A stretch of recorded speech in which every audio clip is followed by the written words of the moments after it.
Okay, so Rembrandt lighting. Rembrandt, let's see. Are we even in focus? Take two. All right, so really, if you're serious about your lighting, buy this book. The DSLR film, the DSLR Filmmaker's Handbook. You can buy it on Amazon. The DSLR Filmmaker's Handbook by, was it Barry Anderson? Just buy it.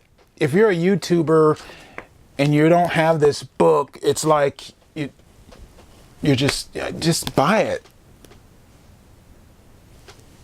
Okay, lighting on location, chapter 6. Get to it if we can find it. 3 lighting setup. You see that right there? Can you even see that? You know, three lighting setup. You know, light source is the window. Light source is the other window. And then the hall light is another light source. Each one's 45 degrees apart. Bam, bam, and bam. Rembrandt lighting. Rembrandt, the painter guy. The guy, you know, the really awesome painter guy. He was lighting subjects in natural ways through paint that we can use now in video and film and whatever. Off these windows. These windows are fully open, and I have the 100 watt compact fluorescent light bulb open there, lighting my face. And this is a kicker light back here in the hallway. The hallway is a kicker light. The window's the main light. The hallway is the kicker light, or kind of a hair light that's kind of lightly touching my hair. And then I have the window here that's open. Well, the window's not open, but I have one shade up, one shade open, and the other one's closed. So it just gives a little bit of, you can see some definition here, but it's darker slightly. Rembrandt lighting, it works. It's classic. Yeah, see, Rembrandt, right there. It's probably backward. It says Rembrandt lighting. Rembrandt lighting is usually a 3-point lighting system. Set up with a key light of 45 degrees, a fill light of 45 degrees, and a backlight or kicker light of 45 degrees. He has other lighting setups as well, you know, single light source setups, all that kind of thing. The thing is, you don't have to spend tons of money on lighting equipment. What you need is light, right? You know, light. The source of light has to be taken in consideration. What mood are you trying to set?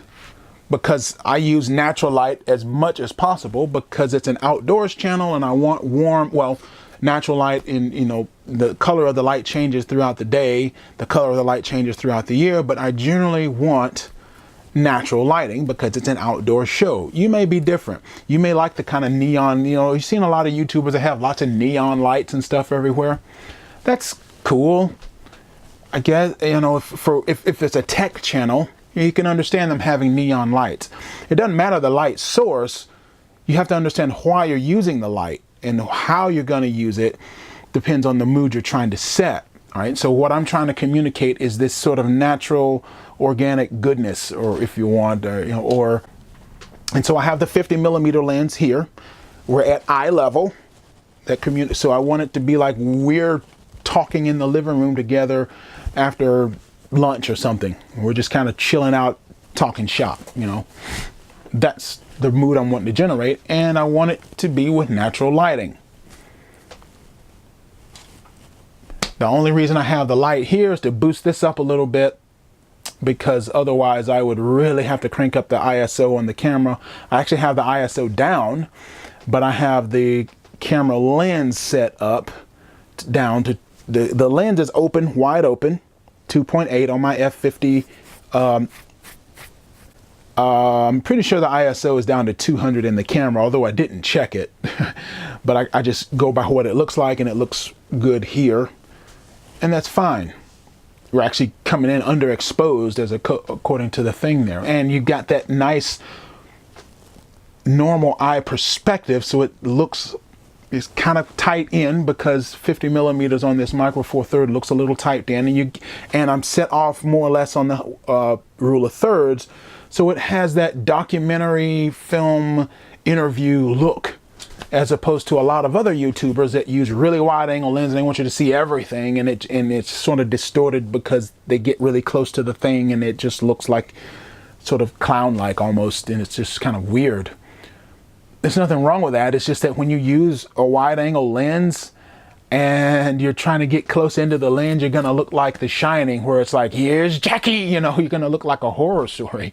And that's what a lot of YouTubers setups look like. It looks like I'm looking at a horror story or something. But the lighting is what's most important. It's setting the mood. And you don't have to spend a lot of money on lighting. I'm using the sun, and I'm using a couple of 100-watt compact fluorescent light bulbs that are placed in that 45 degree apart.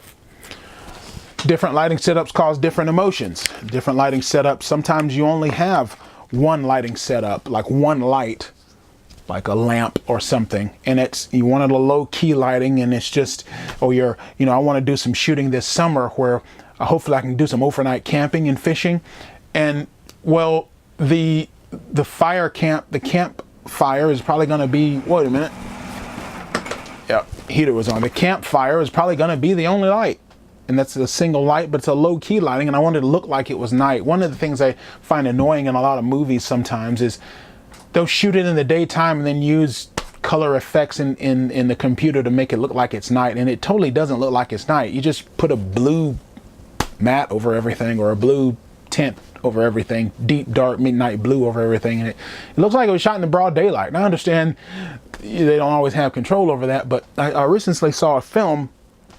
It was a new film called The Sisters Brothers. It's a Western. It's a really awesome Western. Really violent. Don't watch it with your kids. This is a family channel, but that film is not really, it's not, just mom and dad watch it late night. It's good. I forget the name of the director of photography, but it looks like almost everything shot in natural light. And I really like that. Took the pains to use natural light a lot in that film. The window shots are shot by the window, and that's all you get is that one light coming in the window and really dark off to the side there. Really a beautiful way of doing things. And it has a certain authenticity that you don't get in a lot of other ways. Affordable lighting, first of all, educate yourself as to lighting. That's the first step. Buy a book like this that will teach you the technical way to shoot lighting and things like that, and then begin to understand how the lighting is going to set the mood for what you want. I'm not an expert at this, but I do know I want things to look natural, organic, so a lot of times I'm going to be shooting on normal focal length lenses, and I'm going to be using natural light, and I'm going to be using tried and true lighting methods that have been around for a long time, that have stood the test of time, namely Rembrandt lighting whenever I can. And I'm using that. My house is set up for that. If you don't have that, you can use lights from, let me show you the light here. That light, I use that in my fly tying. It's out of focus, but I'm not going to fool with the focus on it. I use that in my fly tying all the time. But that's the lighting I have set up over here. We need to get some B-roll of that. The hall light, I don't think the hall light is actually, I think the hall light might be more like a 60 watt. Just a little kicker there. That's probably what you can see off my glasses here. And so you have to think about your lighting in natural ways. If you're indoors at all, if you can, go with the Rembrandt lighting. Especially if you're an outdoors channel, go with Rembrandt. It'll work. If you have a window of any kind, and that's all you have is one window in one room, get close to that window and let that window shoot your face here, right? Set up on a rule of thirds so that the key light is here and this side is a little darker. If you want to brighten up this side of the face a little bit, put another light 45 degrees apart on it, and you can do a 2-light setup, just a little soft light. You can even light a candle or something if you really wanted, but you don't have to be complicated. In fact, a single light source you can do a lot, because when I'm out there on the river, all I have is the sun. But indoors, either go with Rembrandt or go with a single light source that's going to light one side of your face here, and the camera's looking at you this way, so it's almost like 90 degrees perpendicular or whatever. But you don't want the camera pointing directly into the window, because you're either your skin's going to be totally blacked out and the window is going to be everything outside will be perfect, or everything outside will be white as a nuclear explosion, and you won't be able to see your skin. You'll look like a serial killer. That's not what you want. All you even have is the one window. It worked in that film Sisters Brothers. If you watch it, you'll see tons of footage where the one side of their face is almost completely black and you can't hardly see any detail. And you know they had the really expensive cameras, and the only light source was that camera, was that lens, was that what seems like the window is what I mean. And it works. It works. It works. It works. My friends, check that out. Check out this book. The link below is my affiliate link. Check it out. The DSLR Filmmaker's Handbook. I know it's expensive. It's not a cheap book. It is a textbook that's often used in film school.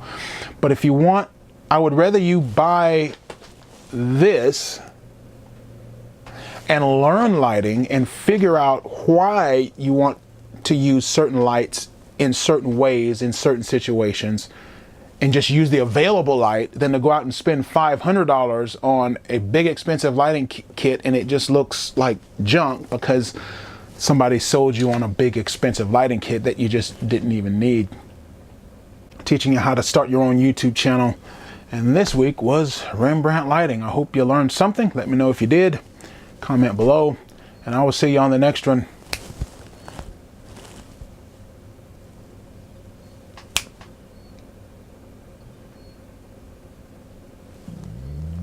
Yeah.